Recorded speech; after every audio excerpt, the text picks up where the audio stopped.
But what if the most powerful woman of the ancient world never actually spoke? Picture this: a temple, a dark chamber, and this woman. Her eyes roll back, her body trembles, and the words pouring from her mouth shake kings to their core. But those words were never truly hers, because the Oracle of Delphi's voice was never human. She was a vessel for the gods. So, did she really see the future, or was she part of a mystery we still haven't solved to this day? Today we're diving deep into one of history's greatest enigmas, and you're right at the center of it. The story of the Oracle of Delphi is humanity's oldest paradox, science or the divine. 8th century BCE, in the heart of ancient Greece, the world's most powerful figures cross mountains to reach this temple and seek their fate. But what they find isn't a queen, a warrior, or a philosopher. They find a woman in a trance. Her eyes turned inward, laurel leaves in her hands, and from her lips, poetry. Yes, her prophecies were poetic and cryptic, like riddles. Alexander the Great, King Xerxes of Persia, Socrates, they all knelt before her. But how did this woman, without ever speaking directly, alter the course of history? Here's the first secret: because she was never speaking her own words. What she spoke was believed to be the voice of the god Apollo, so they thought. Today, science tells a different story. In 2001, a team of geologists found traces of ethylene gas beneath the Temple of Delphi. Ethylene, you might know it as an anesthetic once used in surgeries, but in high doses, it causes hallucinations, trembling, and a trance-like state of consciousness. So maybe these priestesses were becoming divine through the gases rising from underground. But here's the real question. If it was just the gas, why could only a few women deliver these prophecies for thousands of years? Why hasn't any modern scientist, inhaling the same gas, reached that divine trance? Maybe the secret wasn't in the gas, but in the human desire to believe. The architecture of the Temple of Delphi is part of the mystery too. The columns were positioned in such a way that even the faintest whisper could be heard from 70 meters away. And the oracle's chamber, a true acoustic marvel. Was this design meant to artificially amplify her voice? Or was it a tool to deliver the voice of the gods to the people? There's a clue in ancient texts. The breath of the oracle was etched into stone. Even today, archaeologists believe there's a lost room beneath the temple. Maybe that's where the true secret lies. Maybe that room holds the answer to how a voice became immortal. Now here's a critical question. Is prophecy really about seeing the future, or is it just a way for humans to accept their own fate? The Oracle of Delphi always spoke in riddles. "Go find yourself," she would say.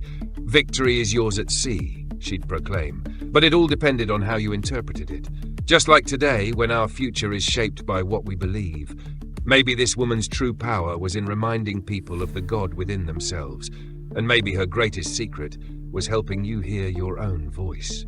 So what comes next in this story? In the next episode, we'll trace the lost gases beneath Delphi. And I'll ask you, was it a divine trance or an ancient chemical experiment? Don't forget to like this video and drop a comment saying I'm going to solve Delphi's mystery too. Because this journey of discovery includes you. And subscribe, because in the next episode, we'll uncover the greatest lie in history. The secret of Delphi began with a war between a god and a monster. Imagine it. 1000 BCE. Apollo descends to Earth, a golden bow in his hand, vengeance burning in his eyes. When he slays the giant serpent Python and buries its body in the cliffs of Delphi, poisonous gases rise from the ground. But instead of cursing them, Apollo blesses them, because these vapors were the key to speaking with mortals. But what if this myth hides a truth that science has overlooked? Today we uncover the birth of the Oracle of Delphi and the shocking secret of the sacred gases rising from beneath. Are you ready?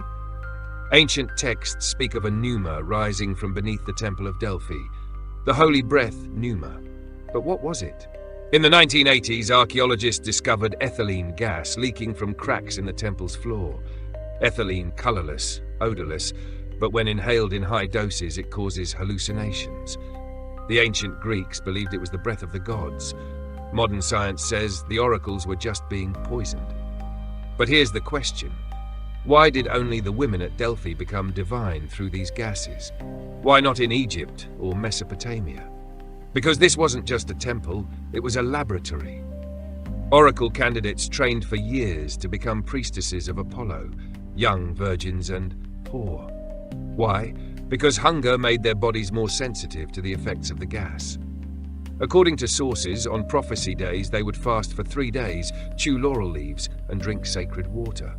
The volatile oils in the leaves, the ethylene gas, was a cocktail that pushed the limits of consciousness. But here's the most striking detail. The oracles never remembered their prophecies, because what they experienced in trance left no trace in memory. Was this just a coincidence or Apollo's security measure? In 2006, geologists discovered that the gases in Delphi suddenly stopped flowing. So it wasn't a constant source like in ancient times. What did the oracles do on days when the gas wasn't active? Here's where mythology and science collide. Ancient texts say that when the god was silent, the priestesses spoke with their own voices.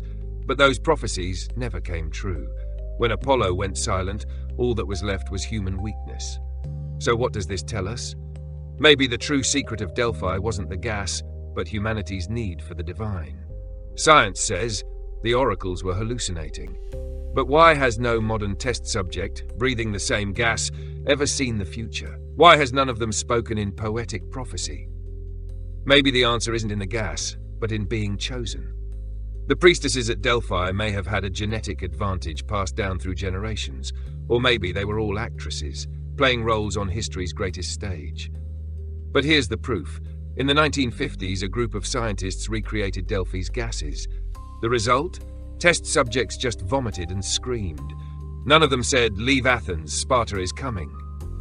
So what made these women different? Maybe the answer was belief. Can belief alter body chemistry? What we call the placebo effect today, was it a divine trance in ancient times? Up next, we dive into the shocking secret hidden in the temple's architecture. Delphi's walls speak.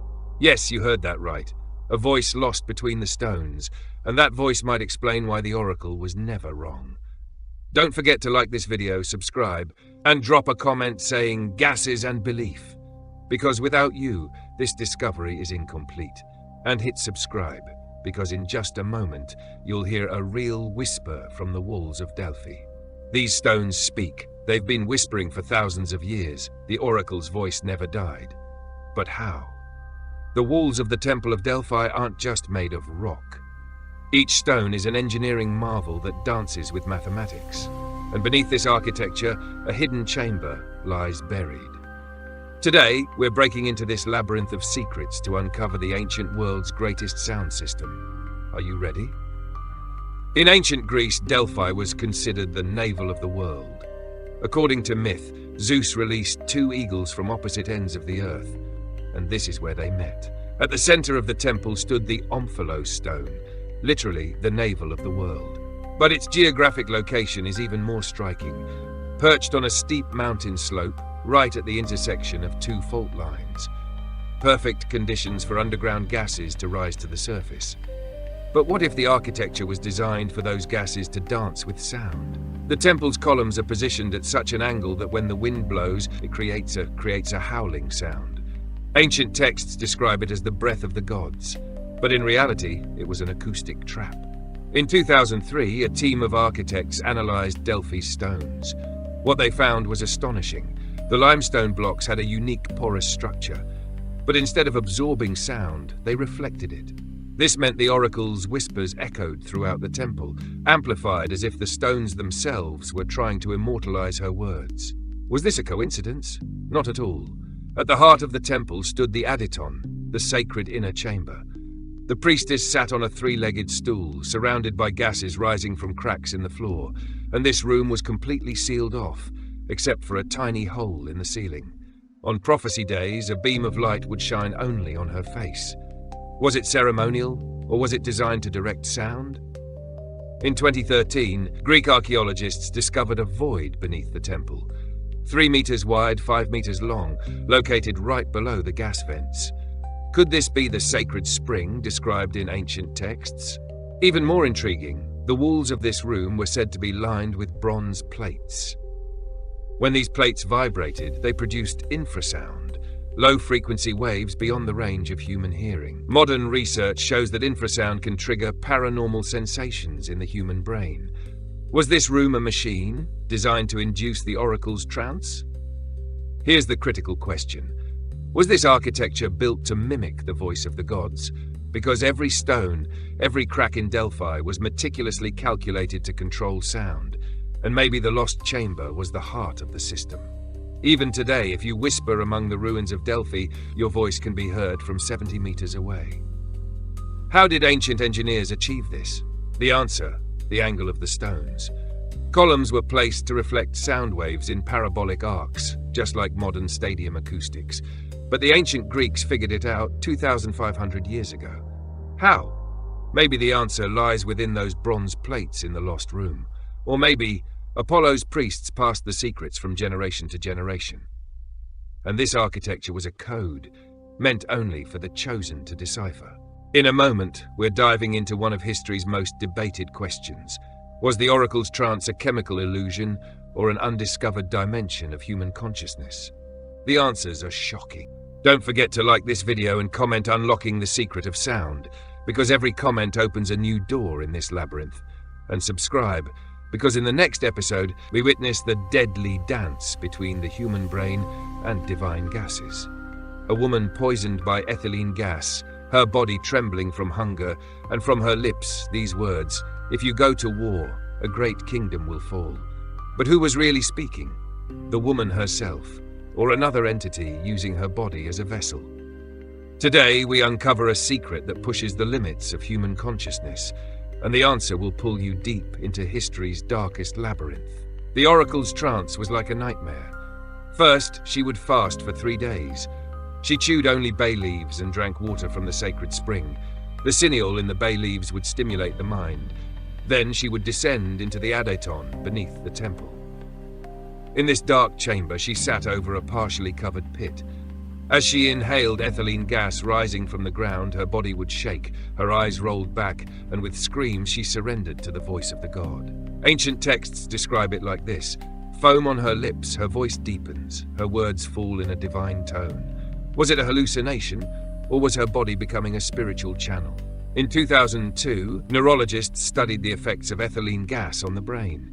The result: it activates the temporal lobe, triggering mystical experiences. So the oracle's visions may have been chemical illusions in the brain. But here's the question: why did all the priestesses speak in the same poetic language? Why not a farmer or a random person? Why only chosen women had this divine ability? Even more striking, their words during trance were never simple prophecies. They were always riddles. Like the one given to King Croesus of Lydia: "If you cross the Halys River, a great empire will fall." He crossed it, and the empire that fell was his own. Was this woman truly seeing the future, or just playing with words? One ancient prophecy said the son of silver-footed Thetis will destroy Troy. That's the story of Achilles. But the oracle said this in the 8th century BCE, centuries before the Iliad was written.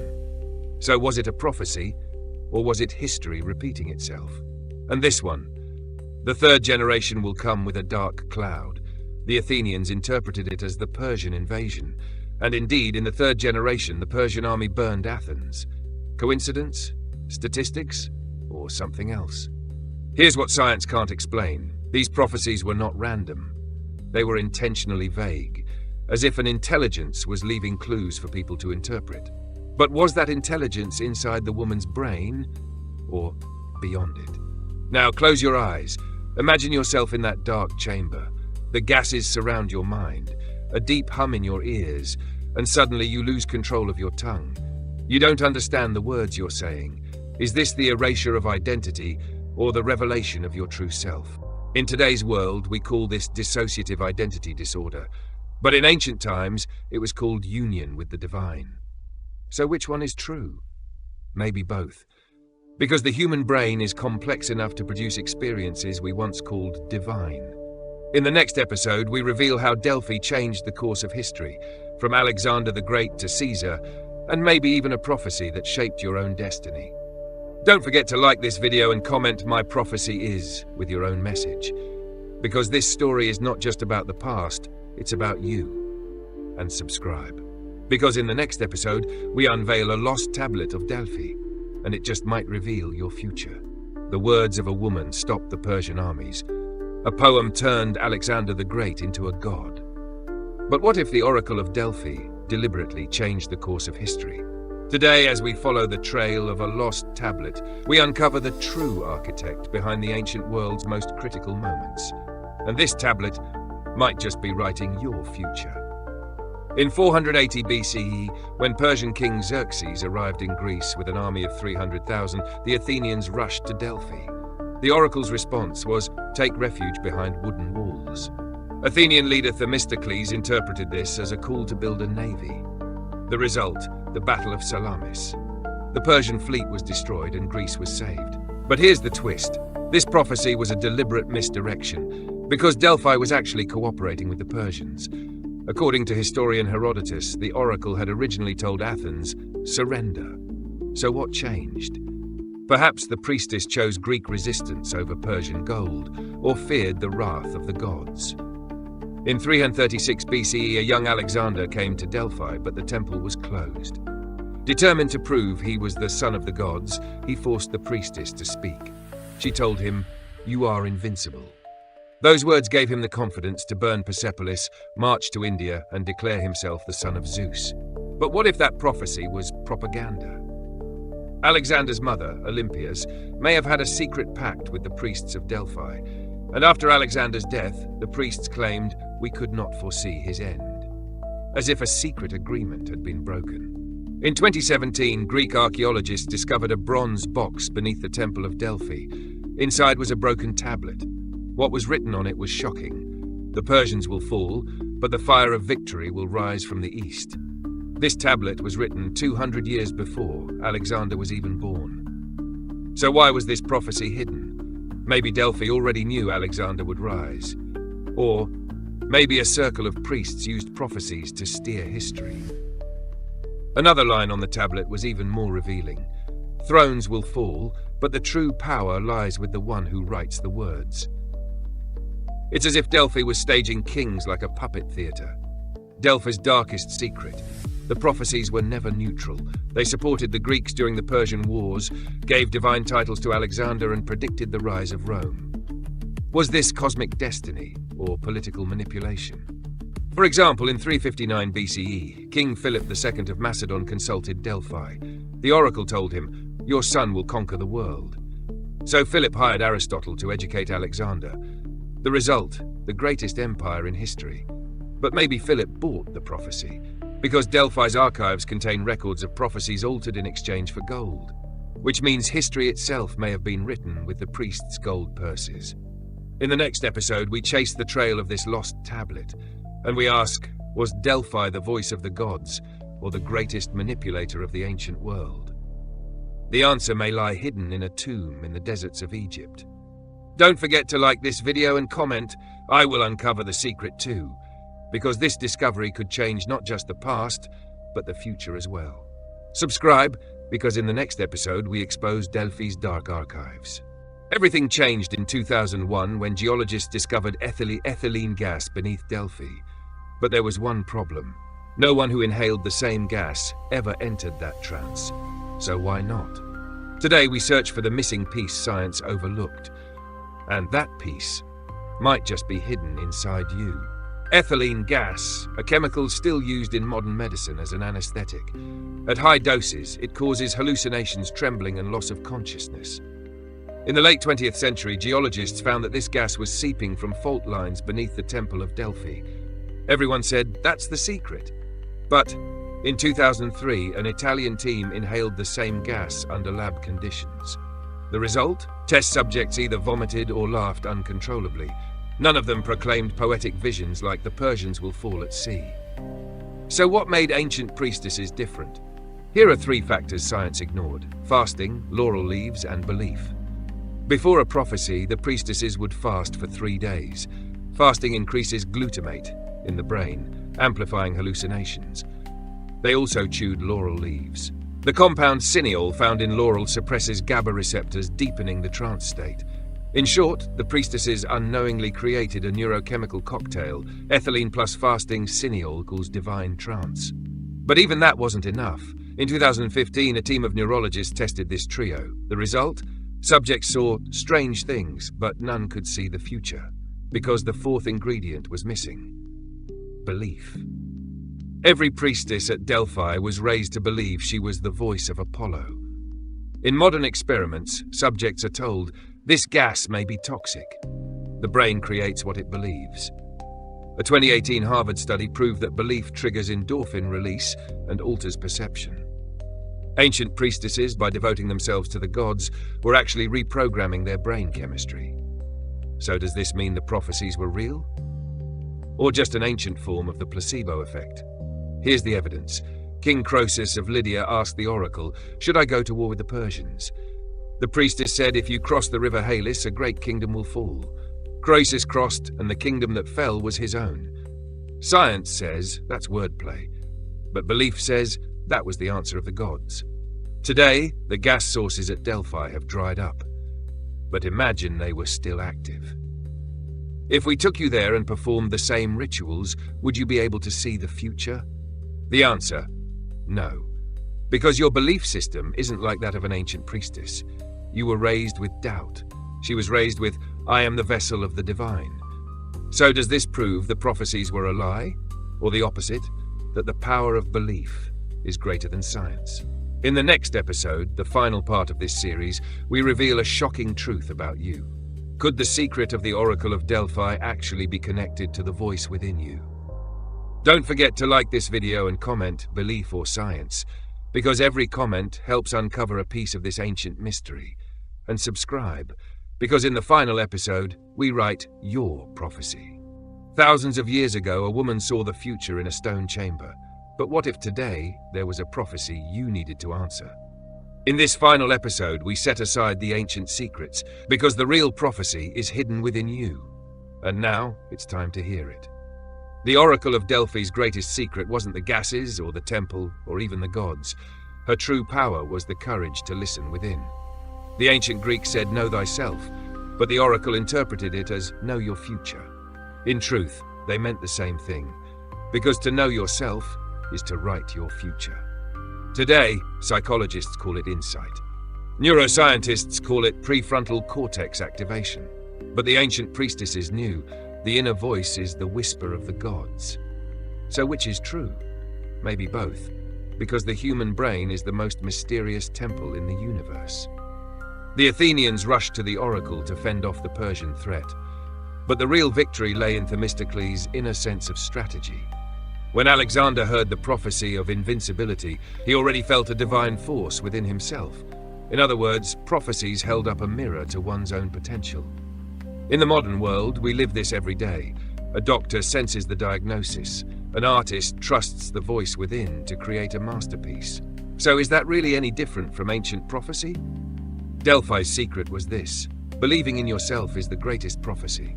Now, close your eyes. Imagine you're in that dark chamber at Delphi, but this time, you're the one sitting on the three-legged stool. Here's my question: what will my future be? What voice whispers in your ear? Your fears or your instincts? The trance of the ancient priestesses was the battle between those two, and victory belonged to the one who listened to silence. The modern world keeps shouting, "Want more," but Delphi's lost truth was this: everything you need is already within. So why did we forget that? Maybe because we create too much noise to silence our whispers. The last priestess of Delphi said in the 4th century AD, "The gods are not dead, only silent." But what if their silence is because we forgot how to listen? What we now call destiny is really the sum of our choices, and every choice is a prophecy. If I do this, that will happen. Just like when Croesus crossed the river. So if the Oracle of Delphi lived today, what would she say to us? Maybe this: don't look to the stones, the stars, or to me. Listen to that quiet voice deep inside your heart, because the real prophecy is the only thing you can hear. This series ends, but your discovery is just beginning. Write in the comments, "I'm now listening to my own prophecy," because each of you is the next hero in this story. Like the video and share it with a friend who's ready to discover their inner oracle. Don't forget to subscribe, because on this channel there are many more secrets about you. And remember, history is written by those who listen to their courage. Now, it's your turn.